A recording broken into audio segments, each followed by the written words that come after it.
कहिए। क्या होगा अगर हम नजरअंदाज करते रहें किसी कारण से और कोई अनलॉक कर दे अपनी दिमागी क्षमता का 100%?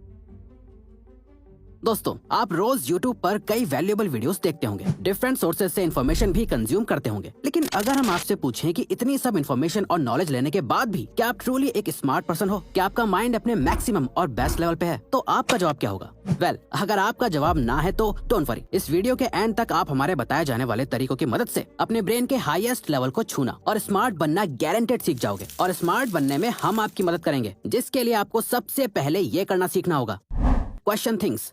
दोस्तों, अधिकतर लोगों को जो चीजें जैसी दिखाई या बताई जाती हैं, वो उसे ही सच मान लेते हैं। वो उसे ज्यादा क्वेश्चन नहीं करते या उसके बारे में और ज्यादा तफ्तीश या रिसर्च नहीं करते। उन्हें लगता है व्हाट्सएप, इंस्टाग्राम या फेसबुक पर उन्होंने जो वायरल वीडियो और पोस्ट देखा है वो ही रियलिटी है या सच है, चाहे फिर वो चीज काफी एडिटेड हो या किसी पॉलिटिकल पार्टी या प्रोपेगेंडा का एक तरफा हिस्सा ही क्यों ना हो, या उनके बड़ों या टीचर्स ने जैसा बोला है वही शायद एग्जैक्ट सच होगा, या उन्हें जैसा लग रहा है वही सच है। जिससे होता यह है कि हम में से अधिकतर लोगों का सिर्फ एक ही पर्सपेक्टिव रह जाता है। हम डिफरेंट पर्सपेक्टिव से चीजों को देख नहीं पाते, अपनी प्रॉब्लम्स के स्मार्ट सॉल्यूशंस नहीं निकाल पाते या बाकियों से अलग नहीं सोच पाते। और जो लोग मेजॉरिटी लोगों से अलग और बेहतर सोच पाते हैं उन्हीं लोगों को स्मार्ट कहा जाता है। अब ज्यादा सवाल खुद से या दूसरों से ना पूछने से लोगों को चीजें एग्जैक्टली क्लियर नहीं होती, जिससे उनके डिसीजंस कई बार गलत हो जाते हैं, क्योंकि उनके पास सही डिसीजन लेने के लिए इनफ नॉलेज नहीं होती। तो फिर वो स्मार्टली सोचेंगे कैसे और स्मार्ट डिसीजन कैसे लेंगे? फॉर एग्जाम्पल, क्लास में जो बच्चे टीचर से सबसे ज्यादा क्वेश्चन पूछते हैं वही अच्छे मार्क्स भी लाते हैं। अगर न्यूटन ने खुद से ये सवाल नहीं किया होता कि एप्पल पेड़ से नीचे ही क्यों गिरा, ऊपर क्यों नहीं गया, तो उसने लॉ ऑफ ग्रेविटी को डिस्कवर ही नहीं किया होता। मगर आपको इतने बड़े बड़े सवालों के जवाब ढूंढने की जरूरत नहीं है। आप बस आसानी से किसी भी चीज को एक्सेप्ट मत करो, बल्कि चीजों को डीपली समझने की कोशिश करो और उनके पीछे छुपे जवाबों को ढूंढो। ये आपको रिलेशनशिप्स में ज्यादा अंडरस्टैंडिंग बनाएगा। आप सामने वाले को अच्छे से समझ पाओगे। अपने करियर में आप दूसरों से ज्यादा अच्छा परफॉर्म कर पाओगे, क्योंकि आप एक ही चीज को कई डिफरेंट एंगल से समझ के उस पर एक्ट कर पाओगे और ओवरऑल लाइफ में स्मार्ट डिसीजंस ले पाओगे, जो आपके सोचने के तरीके और ब्रेन पावर को इम्प्रूव करेगा।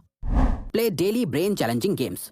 दोस्तों, एडिक्टिव और माइंडलेस गेम्स को खेलने से आपके ब्रेन में डोपामिन रिलीज होने की मात्रा बढ़ जाती है, जिससे आपका चीजों को याद रखने की पावर, मेंटल हेल्थ और फोकस सब खराब होने लगते हैं। लेकिन वहीं कुछ ऐसे गेम्स भी होते हैं जिन्हें खेलना न्यूरो साइंटिस्ट और साइकोलॉजिस्ट भी रेकमेंड करते हैं, जिनसे आपकी मेमोरी बूस्ट और थिंकिंग एबिलिटी स्मार्ट होती है। इनफैक्ट 2015 में Iran university of medical science द्वारा की गई एक रिसर्च में रिसर्चर्स ने चेस प्लेयर्स की मेमोरी को नॉन चेस प्लेयर्स की मेमोरी से कंपेयर करा, जिसमें उन्होंने देखा कि जो लोग चेस खेलते थे वो ज्यादा चीजें याद रख पाते थे। साथ ही फ्रंटियर्स ऑफ साइकोलॉजी की एक स्टडी के अकॉर्डिंग जब आप चेस खेलते हो तो आपकी दूसरों के नजरिए से सोचने की एबिलिटी भी इंक्रीज हो जाती है। अब यहाँ जरूरी नहीं है कि आप सिर्फ चेस ही खेलो, बल्कि ऐसे कई गेम्स होते हैं जो आपकी ब्रेन पावर बूस्ट करके आपको स्मार्ट बनाते हैं, जैसे कि games like sudoku, jigsaw puzzles, Monopoly, 2048, Lumosity, ब्रेनिटॉन, रिडल्स, स्क्रैबल एटसेट्रा। ये सभी डेली आपके न्यूरल पैटर्न्स को ट्रिगर करके चेंजेस करेंगे और वक्त के साथ आप और स्मार्टली चीजों को देख पाएंगे और प्रॉब्लम्स के सोल्यूशंस ढूंढ पाएंगे।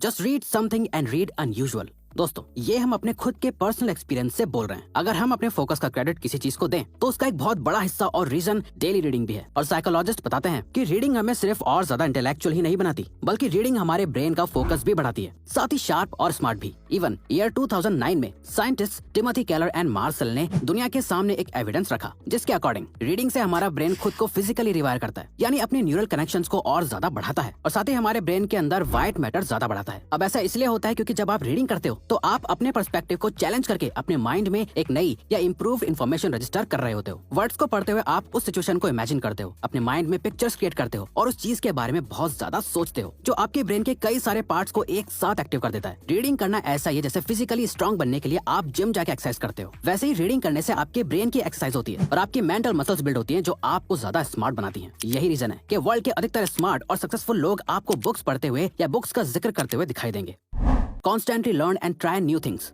दोस्तों, आप बच्चे से मैच्योर पर्सन में कैसे डेवलप हुए? वेल, आप स्कूल गए, आपने नई लैंग्वेजेस सीखी, नए सब्जेक्ट्स पढ़े, नई स्किल्स सीखी, उन चीजों के बारे में जाना जिनके बारे में आपने पहले कभी नहीं सुना था। Maths, physics, English, Hindi, art, sports, science, life, क्या क्या नहीं सीखा, जो आपके ब्रेन के लिए कितना चैलेंजिंग था। पर इन सभी को सक्सेसफुली समझने के बाद ही आज आप समझदार बन पाए। तभी बोलते हैं कि एक एजुकेटेड और अनएजुकेटेड इंसान में काफी डिफरेंस होता है। लेकिन प्रॉब्लम तब आती है जब हम कुछ नया सीखना और अपने ब्रेन को चैलेंज करना ही छोड़ देते हैं, जबकि खुद को अपग्रेड करते रहना ही हमारा गोल होना चाहिए। चाहिए। जो लोग लाइफ लॉन्ग लर्नर होते हैं और कुछ ना कुछ सीखते ही रहते हैं, वही आगे निकल जाते हैं, और जो खुद की कंडीशन से कॉम्प्रोमाइज कर लेते हैं, वो बाकी की भीड़ का हिस्सा ही बन के रह जाते हैं। इसीलिए आपको लर्निंग के प्रोसेस को हमेशा कंटिन्यू रखना चाहिए। आपको कॉन्स्टेंटली नई नई चीजें सीखते रहना होगा, वो चाहे कोई नई स्किल हो, एक नई हॉबी डेवलप करना हो, नए लोगों से बात करना हो, या फिर एक नई लैंग्वेज सीखना। In fact psychological and cognitive sciences की एक स्टडी में ये देखा गया कि जो बच्चे एक से ज्यादा लैंग्वेज बोल पाते हैं, वो बाकी के बच्चों से ज्यादा स्मार्ट होते हैं और बेटर सोच पाते हैं। इसीलिए अगर आप नई चीजें ट्राई करके अपने ब्रेन को चैलेंज करके स्मार्ट बनना चाहते हो, तो स्टार्ट करने के लिए आप सबसे पहले इंग्लिश सीखने का ट्राई कर सकते हो। अब ज्यादातर लोगों को इंग्लिश समझ तो आती है, वो इंग्लिश पढ़ या लिख तो लेते हैं, पर बोल नहीं पाते। अगर आपको भी इंग्लिश बोलने में प्रॉब्लम आती है, तो कैमली की मदद से आप अपनी इंग्लिश स्पीकिंग स्किल को बेहतर बना सकते हैं। कैमली इंडिया का इकलौता ऐसा प्लेटफॉर्म है जहां आप कनाडा और यूके जैसी कंट्रीज के ट्यूटर से 1-on-1 प्राइवेट क्लासेस ले सकते हैं, जो बहुत ही ज्यादा फ्रेंडली और सपोर्टिव हैं, जिनके सामने आप बिना किसी डर के इंग्लिश बोल सकते हो, जो आपको बिना जज करे आपके वीक एरियाज को इंप्रूव करेंगे, जिससे आपका फ्लुएंटली इंग्लिश बोलने का कॉन्फिडेंस डेवलप होगा। कैमली में आपके लिए कई सारे कोर्सेज अवेलेबल हैं। बिजनेस इंग्लिश, आईएलटीएस से लेकर पर्सनालिटी डेवलपमेंट तक आपको सब मिल जाएगा। और अगर आप हमारी स्पेशल ऑडियंस हमारा कूपन कोड रिवायर्स को यूज करोगे, तो आपको 3 महीने के प्लान पे 22% तक का ऑफ मिलेगा। तो अभी डिस्क्रिप्शन में दिए गए लिंक से कैमली को जरूर डाउनलोड करिए और स्मार्ट बनिए।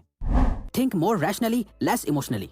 दोस्तों, एक स्मार्ट पर्सन होने का मतलब ये है कि आपके साथ चाहे कितनी भी प्रॉब्लम्स हो, आप इमोशनली कैसा भी फील कर रहे हो, इन सब के बाद भी आप स्मार्ट डिसीजन ले पाओ। और इस स्किल को डेवलप करने का तरीका है अपनी डेली लाइफ के छोटे छोटे डिसीजंस पर फोकस करो और देखो कि आप इन्हें इमोशंस में आके ले रहे हो या रैशनली ले रहे हो। यहाँ आपको बहुत कुछ बड़ा करने की जरूरत नहीं है, बल्कि जब भी आप किसी काम को लेकर प्रोक्रेस्टिनेट यानी टालम टोली करो, या गुस्से में आके किसी से बात करो, या फिर मन के लालच में आके कोई जंक फूड खाने जाओ, तो एक सेकंड रुक कर खुद से सोचो, क्या आप अभी स्मार्टली बिहेव कर रहे हो या अपने इमोशंस को खुद पर हावी होने दे रहे हो? अगर नहीं, तो उस टाइम वो डिसीजन लो जो लेना सही है। इस छोटी सी चीज की प्रैक्टिस करते रहने से आपका माइंड आपके कंट्रोल में आने लगेगा और आप हर सिचुएशन में इमोशनल फूल की तरह नहीं, बल्कि स्मार्टली बिहेव करने लगोगे। Sleep sufficient. दोस्तों, द यूनिवर्सिटी ऑफ कैलिफोर्निया की एक स्टडी के अकॉर्डिंग जो REM स्लीप में एंटर कर पाते हैं, जिसे हम गहरी नींद बोलते हैं, वो लोग ज्यादा क्रिएटिव होते हैं। ऐसा इसलिए है क्योंकि जब हम सो रहे होते हैं, तो हमारा ब्रेन सारे इन्फॉर्मेशन को प्रोसेस कर रहा होता है, कई इन्फॉर्मेशन को डिलीट करता है, कुछ को लॉन्ग टर्म मेमोरी में डालता है और बहुत सारी चीजों का सेंस बना रहा होता है। और अगर आप अपने ब्रेन को इस काम को सही से नहीं करने दोगे, तो आप स्मार्टली बिहेव कैसे कर पाओगे? इसीलिए अपने माइंड और बॉडी को सही से सफिशिएंट रेस्ट दो। और इसीलिए स्मार्ट लोग क्विक होने के साथ साथ बहुत ज्यादा क्रिएटिव भी होते हैं। बिना लेट नाइट तक फोन चलाए और पूरी 6 से 8 घंटे की नींद से आप भी अपनी क्रिएटिविटी को बढ़ा सकते हैं। ये सिर्फ हम नहीं कह रहे, बल्कि साइंटिस्ट भी रेकमेंड करते हैं। Take time to think. Smart लोग बहुत ही अच्छे ऑब्जर्वर्स होते हैं, और वो इसलिए होता है क्योंकि वो सोचने के लिए टाइम निकालते हैं, जिसे थिंकिंग टाइम भी कहा जाता है। तो आपके लिए भी ये बहुत जरूरी है कि आप अपने उन दिनों को या उन सिचुएशंस को याद करो जहां आप स्मार्टली बिहेव कर सकते थे, क्योंकि जो स्मार्ट लोग होते हैं वो अपने एक्सपीरियंसेस से सीखते हैं, जिससे कि वो सेम मिस्टेक को बार बार रिपीट ना कर पाए। जब आप रोज अपने लिए थोड़ा टाइम निकाल कर बैठोगे और अपने बिहेवियर को ऑब्जर्व करोगे, तो आपको खुद एक पैटर्न नजर आने लगेगा कि आप जैसा करते हो, सोचते हो, जो भी डिसीजंस लेते हो, वो गलत होते हैं तो क्यों गलत होते हैं, और आप लाइफ में क्या सही कर रहे हो, कहाँ आप स्मार्टली बिहेव कर रहे हो और कहाँ नहीं, और कहाँ आप स्मार्टली बिहेव कर सकते थे। थोड़ा टाइम निकालकर अपनी रूटीन, अपनी लाइफ और अपने बिहेवियर को समझने से आप कुछ देर में ही मेंटल क्लैरिटी हासिल कर सकते हो, जो आपके फ्यूचर डिसीजंस को बेटर करने में हेल्प करता है और आपको एक स्मार्ट पर्सन बनाता है। तो ये वीडियो यहीं खत्म होती है। अब अगर आपको ये वीडियो अच्छी लगी तो वीडियो को लाइक और चैनल को सब्सक्राइब करके हमें सपोर्ट करो और बेल नोटिफिकेशन ऑन कर लीजिएगा, ताकि आप आने वाली वीडियोस मिस ना कर पाओ। Thank you for watching.